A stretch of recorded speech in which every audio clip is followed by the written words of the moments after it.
आज हम आपको मैथ्स के अंदर तुक्का लगाने की दो विधियां बताने वाले हैं।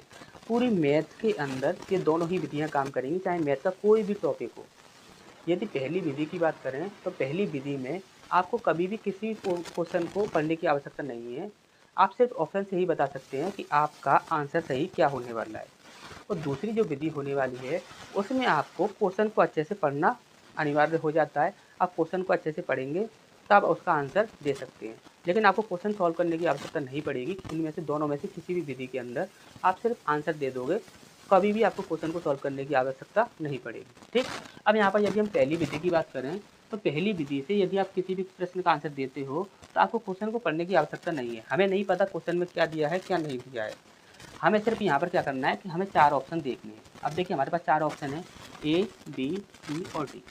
अब इन चार ऑप्शन की बात करें तो आपको यहाँ पर क्या करना है वो चीज़ आप ध्यान से समझ लीजिए। सबसे पहले आप स्टार्टिंग में देखिए, यहाँ पर आपका क्या दिया हुआ है, यहाँ पर आपका 2 दिया हुआ है, यहाँ पर आपका 3 दिया हुआ है, यहाँ पर आपका 2 दिया हुआ है और यहाँ पर भी आपका 2 दिया हुआ है। ठीक। अब यहाँ पर आप देखोगे तो ए सी और डी इन तीनों में कॉमन है, लेकिन बी में कॉमन नहीं है, तो इसे हम यहाँ पर कैंसिल कर देंगे। दूसरा हम देखते हैं लास्ट में, तो यहाँ पर आपका 2 दिया हुआ है, यहाँ पर आपका 0 दिया हुआ है, यहाँ पर आपका 7 दिया हुआ है और यहाँ पर आपका 0 दिया हुआ है। अब यहाँ पर आप देखोगे तो यहाँ पर आपका ए और सी इन दोनों में आपका कॉमन नहीं है, लेकिन बी और डी इन दोनों में आपका कॉमन है। तो जिनमें कॉमन नहीं है उनको हम यहाँ पर कैंसिल कर देते हैं। तो हमारा सही आंसर क्या होने वाला है, डी हमारा सही आंसर होने वाला है। ठीक। तो पहली विधि आपकी ये है जिसमें आपको किसी भी क्वेश्चन को पढ़ने की आवश्यकता नहीं है, आप डायरेक्ट ऑप्शन से ही आंसर दे सकते हैं।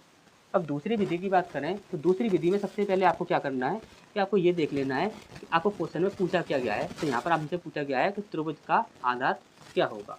सबसे पहले आपको क्या देखना है कि क्वेश्चन के अंदर आपसे पूछा क्या गया है। अब दूसरी चीज़ आपको देखनी है कि आपका जो क्वेश्चन में पूछा गया है उसका आपको रेशियो दिया गया है या नहीं। तो आप यहाँ पर देखोगे तो आधार तथा ऊंचाई का अनुपात 4:5 है। तो यहाँ पर हम ये कह सकते हैं कि आधार हमसे पूछा गया है और आधार का रेशियो हमें यहाँ पर 4 दिया गया है। आधार हमें यहाँ पर पूछा गया है और आधार का रेशियो हमें 4 दिया गया है। तो आपको क्वेश्चन को सॉल्व करने की कभी भी आवश्यकता नहीं है। आपको सिर्फ क्या करना है कि यहाँ पर 4 से डिवाइड करके देख लेना है। जो संख्या आपकी डिवाइड हो जाएगी वही आपका आंसर हो जाएगा, जो संख्या आपकी डिवाइड नहीं होगी वह आपका आंसर नहीं होगा। ठीक। अब यदि 4 की बात करें तो 4 से आपका 22 कभी भी नहीं कटता, तो इसे हम यहाँ पर कैंसिल कर देते हैं। 4 से आपका कभी भी 30 भी नहीं कटता, तो इसे भी हम यहाँ पर कैंसिल कर देते हैं। और 4 से 27 भी आपका कभी भी कैंसिल नहीं होगा, तो इसे भी यहाँ पर हम कैंसिल कर देते हैं। अब 4 से आपका 20 डिवाइड हो जाता है, तो यही हमारा सही आंसर होने वाला है। ठीक। अब इसके बाद यहाँ पर इसका प्रूफ देख लेते हैं। इसका प्रूफ क्या है, इस क्वेश्चन को सॉल्व करने के लिए हमें क्या करना होगा। तो यहाँ पर देखिए, यहाँ पर बोला गया है एक त्रिभुज का क्षेत्रफल 250 मीटर स्क्वायर है।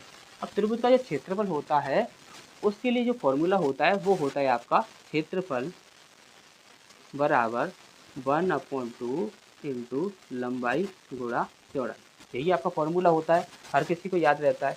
अब यहाँ पर हमें दिया गया है क्षेत्रफल कितना है, 250 मीटर स्क्वायर, 250। ठीक।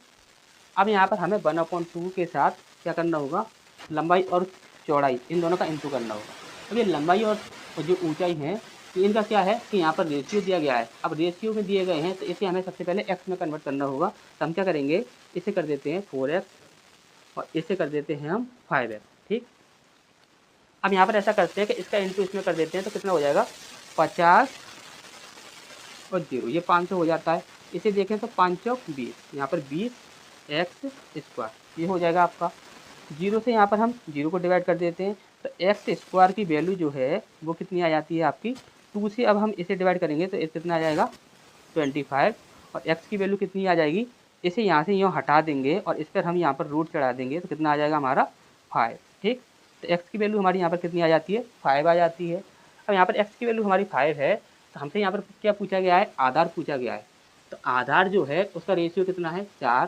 तो हम यहाँ पर देखिए आधार की बात करें तो आधार हमारा रेशियो आपका 4 दिया गया है, ये 4x है तो x का इंटू करना होगा, यानी 5 से हम यहाँ पर इंटू करेंगे तो कितना हो जाएगा 5 चौक 20, जो कि हमारा आंसर है। ठीक। और यदि हमसे यहाँ पर ऊंचाई पूछ लेता, ऊंचाई पूछता तो x की वैल्यू कितनी है आपकी 5 है। ठीक। और ऊंचाई का जो रेशियो है वो कितना है आपका 5 है, तो हमारा कितना आया था 25। ठीक। हमसे यहाँ पर पूछा गया था आधार, तो आधार कितना निकला है हमारा 20, तो यहाँ पर 20 ही हमारा सही आंसर हो जाएगा। हमारे चैनल पर आपको तुक्का लगाने की ट्रिक और क्वेश्चंस को सॉल्व करने की ट्रिक, ये दोनों ही चीज़ें सिर्फ एक सब्जेक्ट के लिए नहीं देखने को मिलती हैं, हर सब्जेक्ट के लिए देखने को मिलती हैं, चाहे वो हिंदी हो, इंग्लिश हो, मैथ हो, साइंस हो, रीजनिंग हो, चाहे वो कोई भी सब्जेक्ट हो। हर सब्जेक्ट के लिए आपको तुक्का लगाने की ट्रिक, साथ ही साथ क्वेश्चन को सॉल्व करने के लिए शॉर्ट ट्रिक, दोनों ही चीज़ें आपको देखने को मिलती हैं। यदि हमारी बताई हुई जो ट्रिकें हैं, यदि वो आपको पसंद आती हैं तो आप इस चैनल को सब्सक्राइब कर लीजिए, साथ ही साथ बेल आइकन को भी प्रेस कर लीजिए। आज जो हमने आपको 2 तुक्का लगाने की विधियाँ जो बताई हैं, यदि ये आपको पसंद आई हों तो आप इस वीडियो को लाइक कर दीजिए, साथ ही साथ एक प्यारा सा कमेंट कर दीजिए।